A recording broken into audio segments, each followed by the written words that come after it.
Hi everyone, ময়ূরীর কিচেনে আপনাদের স্বাগত জানাই। আজকের রেসিপি একদম ঘরোয়া, আপনারা দেখতে থাকুন পুরো রেসিপিটা প্রথম থেকে শেষ পর্যন্ত। প্রথমে এখানে মাছ ভেজে নিয়েছি, রুই মাছ 3 পিস ভেজে নিয়েছি। তারপর কচু আলু পরিষ্কার করে কেটে পরিষ্কার জলে ধুয়ে নিয়েছি।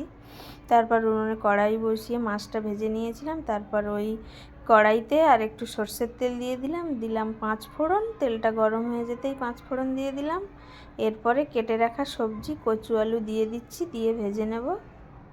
আজকের রেসিপি কচু আলু দিয়ে মাছের ঝোল, রুই মাছের ঝোল, একদম ঘরোয়া রেসিপি, সহজ পদ্ধতিতে খুব তাড়াতাড়ি বানিয়ে ফেলা যায় এবং খুব সুন্দর খেতে এই রেসিপিটা। আপনারা দেখতে থাকুন পুরো ভিডিওটা।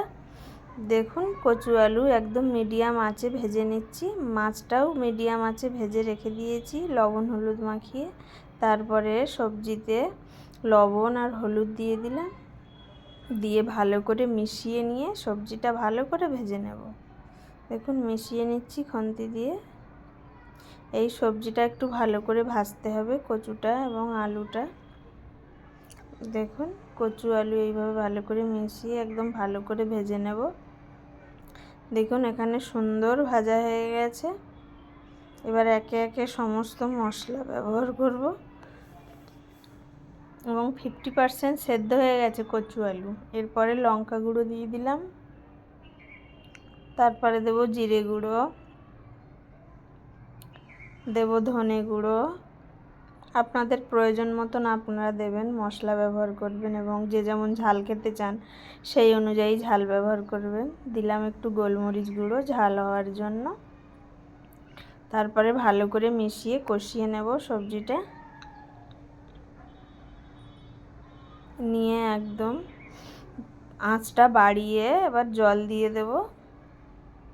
সবজিটা সুন্দর করে কষানো হয়ে গেছে। এবার প্রয়োজন মতন জল দিয়ে দেবেন, আপনাদের যেমন ঝোল রাখতে চান সেই অনুযায়ী জল দেবেন। আমার এখানে 50% সেদ্ধ হয়ে গেছিলো, তাই আমি সামান্য জল ব্যবহার করেছি, সবজি ডুবে যাওয়া পরিমাণ। এরপর ঝোলটা ফুটে গেলেই ভেজে রাখা মাছ দিয়ে দিলাম। দেখুন এবার দেখে নেব সবজিটা সেদ্ধ হয়েছে কিনা। আবার দেখে নেব সবজিটা সেদ্ধ হয়েছে সুন্দর। এখানে সবজিটা সেদ্ধ হয়ে গেছে, কচু এবং আলু। এবার লবণ কম হয়েছিল তাই একটু লবণ ছড়িয়ে দেব। আজকের রেসিপি একদম রেডি। এবার নেড়ে চেড়ে রেসিপিটা নামিয়ে নেব। আর দিলাম একটু গরম মশলা গুঁড়ো।